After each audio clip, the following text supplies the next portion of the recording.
The story begins with the main character shuffling through an airport. He is a zombie, and he doesn't remember his name, except for the fact that it started with the letter R, so he calls himself R. We immediately notice that he looks good for a zombie. Very good, in fact. One could easily argue that he is more attractive than many living men. Keen students of zombie media will also quickly notice that the creatures inhabiting the airport appear significantly more human than the average living corpse. Many of them still attempt to perform the jobs they had in life. R spends his days wondering how the end of the world happened, shuffling around aimlessly, and lamenting over the days when he and his fellow zombies were still human. He is also something of a philosopher among zombies, constantly pondering the meaning of the afterlife. We soon learn that not all zombies in this world are so human-like. A terrifying scream is heard as we are introduced to the Bonies. They represent a skeletal type of undead who have evolved into an animalistic state, where their only goal is to consume the living. R explains that all zombies eventually turn into Bonies as they lose hope, their humanity and their skin, which they rip off themselves. After wandering around a bit more, he returns to his non-living quarters. He has taken residence aboard a grounded plane where he enjoys listening to music and admiring his vast collection of artifacts from the old world. Being unable to sleep, he simply lays down in a chair for a few hours and repeats the process all over again. We get the distinct impression that the zombies in this world are lonely, bored out of their minds, and depressed. R meets his best friend M at the airport bar. They stare at each other and occasionally grunt, which is pretty much what passes for a conversation among zombies. On occasion they even manage to produce actual words like hungry and city. Yup, that pretty much means what you think it means. Despite all their human-like traits, R and his friends still subscribe to the standard high-protein zombie diet. Being keenly aware that the living like to use them for target practice, they band together for safety and begin the slow shuffle to their feeding grounds. In the survivors' camp, we are introduced to a group of youths who have volunteered to go scavenging outside the walls. As they are listening to a safety briefing, we learn that 8 years has passed since the end of the world. As the group head out, we cut back to the zombies who are having a hard time finding food since they have to compete with the Bonies, who appear to be far better hunters. After wandering around the city for a while, the herd finally catches scent of their prey. As they enter the building, one of the young survivors hears something. Horror movies and common sense seem to be in short supply at the colony since the group leader tells her to relax and stop being paranoid. Our undead hero bursts through the door and gets knocked to the ground with a rifle butt. A firefight ensues. In this world, the zombies possess far greater agility, strength and intelligence compared to their counterparts in similar franchises. As is tradition, a shot to the head puts them down, but body shots barely seem to slow them down. A blonde survivor called Julie strikes a pose with her shotgun, and our undead hero clearly likes what he sees. The touching scene is cut short when he takes a bullet to the shoulder. R manages to overpower and eventually kill the survivor who shot him. He does not enjoy hurting people, yet is unable to resist the overwhelming hunger which now drives him. He does, however, enjoy eating human brains because they give him the thoughts, memories and emotions of his victims. During the brain-eating flashback, we learn that he killed Julie's boyfriend and crucially inherited his love for her. Realizing Julie is now conveniently single, he wipes the blood from his mouth and makes his move. Julie's initial reaction is to break his heart with a knife.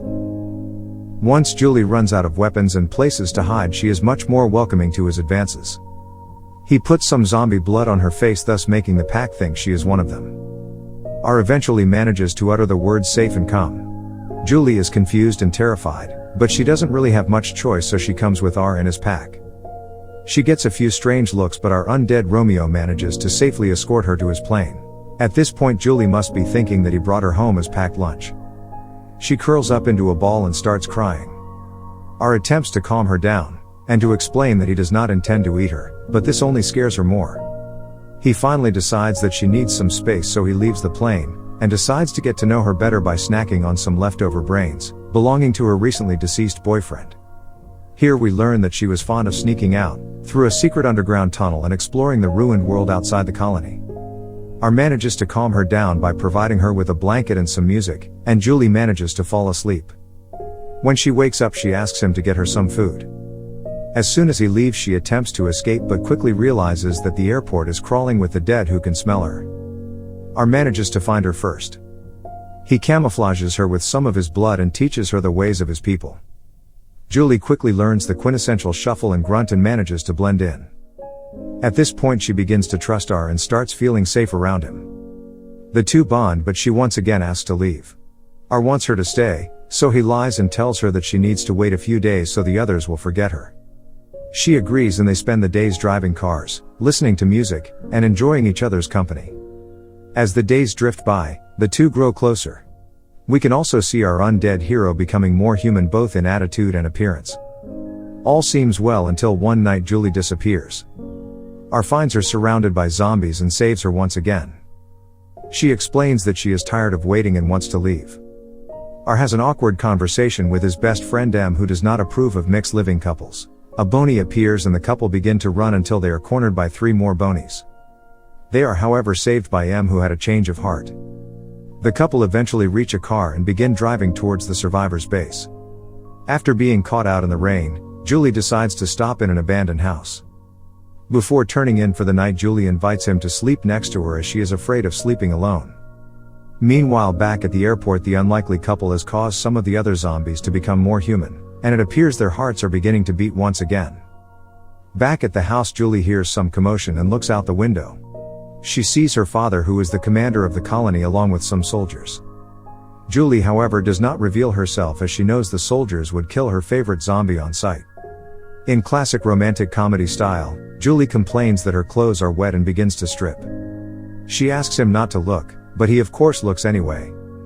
Julie compliments him on possessing many admirable human qualities and regrets that he hungers for human flesh.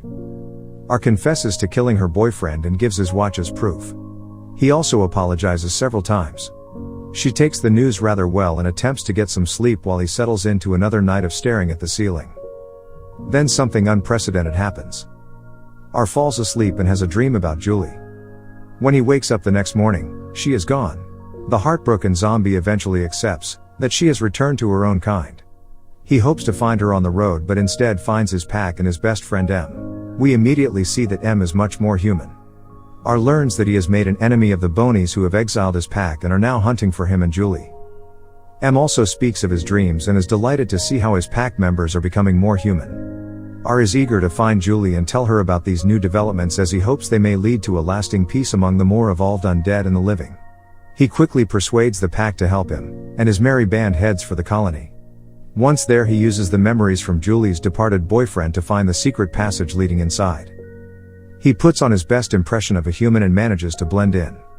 Meanwhile, Julie has some girl talk with her best friend Nora and hesitantly admits that she might have feelings for a zombie.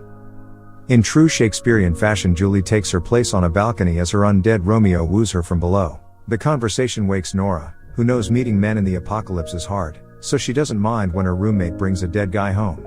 Julie opens the door and embraces him. She comments that he feels warmer than before. R shares his plan to show the other survivors how the undead have changed. Julie agrees to arrange a meeting with her father, who is the leader of the settlement. To accomplish this, the girls first decide to give him a makeover. A quick shower and a lot of makeup later, he looks passably human. They manage to reach the command post where the survivors are gearing up for war. Julie's father explains that large groups of zombies and Bonies have been spotted in the vicinity and the survivors simply don't have the numbers to mount an adequate defense. She tells her father about the dead becoming human again, but he dismisses her outright. R steps in and tries to convince him, but the commander promptly pulls a gun on him. Nora manages to save him by pulling a gun on the commander. The couple retreat to the subway, where they learn that the number of R's followers has grown substantially. The humanized zombies defend the survivors, and the survivors soon realize that they have found a new ally. R and Julie get cornered on a ledge and our zombie hero takes a leap of faith.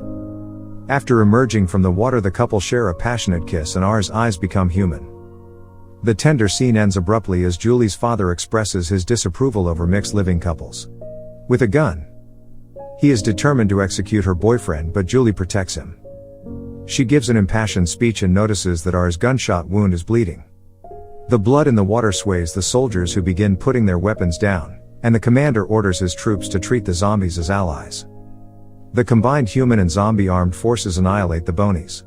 A new era of peace ensues where the survivors coexist with zombies, and teach them how to live again, thus turning them back into humans. M remembers his name and finds love with a living girl. The film ends with our zombie hero, who now looks completely human, and Julie gazing off into the sunset, just as the wall separating humans and zombies is demolished. Thank you for watching. If you enjoyed this recap video, please subscribe to my channel.